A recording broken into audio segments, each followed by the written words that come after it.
Hello, ఈరోజు recipe sambar. మా అమ్మ చేసే అన్ని వంటల్లోకి సాంబార్ ఫస్ట్ ప్లేస్లో ఉంటుంది.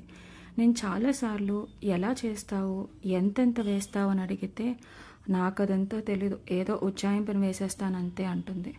మనకేమో కొలతలు స్పూన్లతో అలవాటు, వాళ్ళకేమో చేతికి ఏది దొరికితే అది వేసేయడం అలవాటు. ఎంత చెప్పినా, ఏం చేసినా, ఎన్ని వీడియోలు చూసినా ఐ థింక్ అమ్మలు చేసే వంటని మ్యాచ్ చేయడం కొంతవరకు కష్టమే.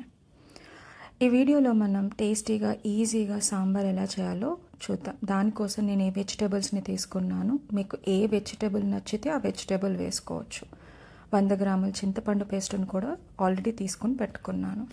ఇప్పుడు ఒక కుక్కర్లోకి కప్పున్నర కందిపప్పు, అలాగే పావు కప్పు శనగపప్పు వేసి బాగా కడుక్కొని ఒక 4 కప్పులు వాటర్ వేసి విజిల్ పెట్టేసి ఒక 2-3 విజిల్స్ రానివ్వండి. ఈ పప్పు ఉడికేలోపు స్టవ్ మీద ఒక కుక్కర్ని పెట్టి ముందుగా ఆనపకాయ ముక్కల్ని ఒక గ్లాస్ నీళ్ళని వేసి ఉడకనివ్వండి. నేను తీసుకున్న ఆనపకాయ కొంచెం లేతగా ఉంది కాబట్టి నేను విజిల్ ఏం పెట్టట్లేదు. ఒకవేళ త్వరగా అయిపోవాలి అంటే ఒక్క విజిల్ రానివ్వండి, సరిపోతుంది.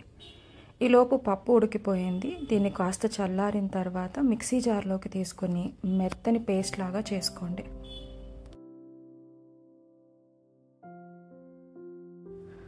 ఆనపకాయ ముక్కలు ఉడకడానికి నాకు ఒక 5 నుంచి 10 నిమిషాలు టైం పట్టింది. ఆనపకాయ ముక్కలన్నీ ఆల్మోస్ట్ ఒక 80% ఉడికిపోయిన తర్వాత ఇందులోనే కూరగాయలను యాడ్ చేసుకుంటున్నాను. ములక్కాడ, ముల్లంగి, 10 నుంచి 15 వరకు పచ్చిమిరపకాయలు, ఒక 2 టొమాటోలు, అలాగే చిన్న ఉల్లిపాయలు ఇందులో చాలా టేస్టీగా ఉంటాయి. ఒకవేళ లేవు అనుకుంటే పెద్ద ఉల్లిపాయలని చీలికలుగా వేసుకోండి.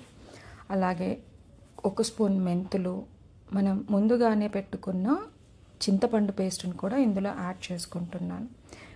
ఇందులోనే 3 స్పూన్ల ఉప్పు, కొద్దిగా పసుపు, కరివేపాకు రెమ్మలు, దంచి పెట్టుకున్న అల్లం, కొత్తిమీర యాడ్ చేసుకొని ఒక 15 నిమిషాల పాటు బాగా మరగనివ్వండి.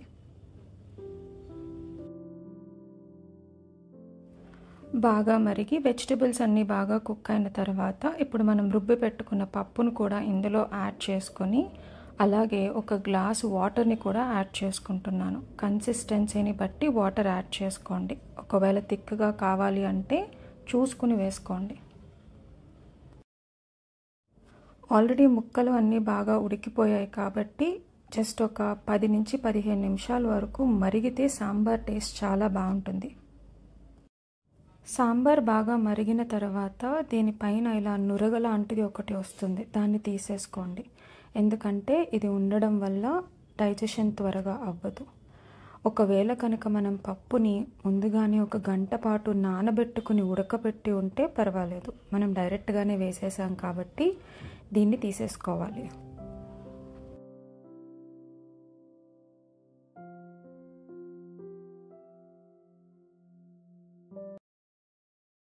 సాంబార్ ఆల్మోస్ట్ మరిగిపోయింది. ఇప్పుడు దీని తాలింపు కోసం స్టవ్ మీద ఒక మూకుడుని పెట్టుకుని సరిపడా నూనెని వేసుకుని అందులోనే ఒక 2 స్పూన్ల వరకు నెయ్యిని కూడా యాడ్ చేసుకుంటున్నాను.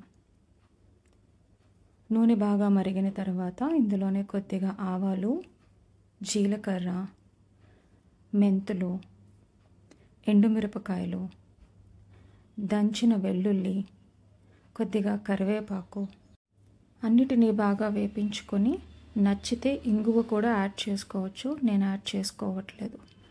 ఇప్పుడు సాంబార్లోకి ఒక 2 నుంచి 3 స్పూన్ల వరకు సాంబార్ పొడిని యాడ్ చేసుకొని అందులోనే తాలింపును కూడా యాడ్ చేసుకొని కలిపేసుకోవడమే. లాస్ట్లో కొత్తిమీర చల్లుకొని గార్నిష్ చేసుకోవడమే. అంతే, చాలా రుచిగా ఉండే సాంబార్ చాలా ఈజీగా కూడా చేసేసుకోవచ్చు. ఇంకా తెలుసుగా ఏం చేయాలో, అదేనండి. కొంచెం లైక్ చేసి, చాలా షేర్ చేసి, ఒక్కసారి సబ్స్క్రైబ్ చేసుకోండి.